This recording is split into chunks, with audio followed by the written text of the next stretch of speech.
بسم اللہ الرحمن الرحیم۔ ایک مسئلہ ہے کہ کیا جوتے یا چپل پہن کر نماز جنازہ پڑھنا جائز ہے یا نہیں۔ تو یاد رکھنا چاہیے کہ اس مسئلے کی 3 صورتیں ہیں۔ ایک صورت تو یہ ہے کہ آدمی جوتے یا چپل پہن کر نماز جنازہ پڑھ رہا ہے، اور دوسری صورت یہ ہے کہ جوتے یا چپل کے اوپر پیر رکھ کر نماز پڑھ رہا ہے، اور تیسری صورت یہ ہے کہ زمین کے اوپر پیر رکھ کر نماز پڑھ رہا ہے، یعنی جوتے چپل نکال کر۔ تو پہلی صورت کہ جوتے یا چپل پہن کر نماز جنازہ آدمی پڑھ رہا ہے، تو یہ صورت جائز ہے یا نہیں۔ تو یاد رکھنا چاہیے کہ یہ صورت اس وقت جائز ہے جب کہ جوتا یا چپل یعنی جو بھی آدمی نے پہن رکھا ہے وہ بالکل پاک ہو، اوپر سے بھی، نیچے سے بھی، دائیں طرف سے بھی، بائیں طرف سے بھی بالکل پاک ہو۔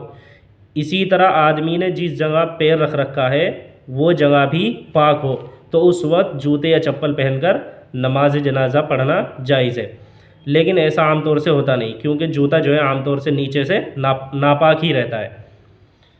دوسری صورت یہ ہے کہ آدمی جوتے یا چپل کے اوپر پیر رکھ کر نماز پڑھ رہا ہے، تو یہ صورت جائز ہے کب؟ جبکہ آدمی نے جس حصے کے اوپر پیر رکھ رکھا ہے وہ حصہ پاک ہو، چاہے نیچے سے جوتا ناپاک ہو، چپل ناپاک ہو، اسی طرح جس جگہ آدمی نے پیر رکھ رکھا ہے وہ جگہ بھی ناپاک ہو، کوئی فرق نہیں پڑتا۔ صرف آدمی نے چپل کے اوپر یا جوتے کے اوپر جو پیر رکھ رکھا ہے وہ اوپر کا حصہ پاک ہونا چاہیے۔ یہ صورت میں اس لیے بیان کر رہا ہوں کہ بہت سے لوگ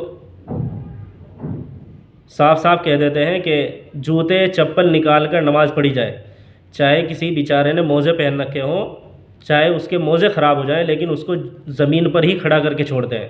ایسا نہیں کرنا چاہیے۔ اس مسئلے کے اندر شریعت نے اتنی سختی نہیں کی ہے۔ یہ صورت جائز ہے کہ آدمی چپل اور جوتے کے اندر سے پیر نکالے اور اس کے اوپر پیر رکھ کر نماز پڑھ لے، تو اس لیے اس مسئلے میں اتنی سختی نہیں کرنی چاہیے کہ بالکل آدمی کو نیچا ہی زمین پر کھڑا کر کے ہی چھوڑے۔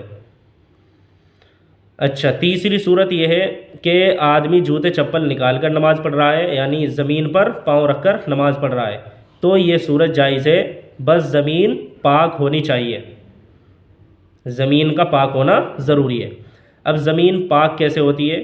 یہ بہت آسان ہے کہ زمین پر اگر کوئی ناپاکی پڑ جائے، مثلا کتے نے یا کسی بھی جانور نے پیشاب پاخانہ کر دیا، تو جیسے ہی وہ ناپاکی سوکھ جائے، چاہے وہ ہوا لگنے سے سوکھے، دھوپ لگنے سے سوکھے یا آگ سے سوکھے، کسی طرح بھی سوکھے، جیسے ہی زمین سوکھ جائے اور وہاں سے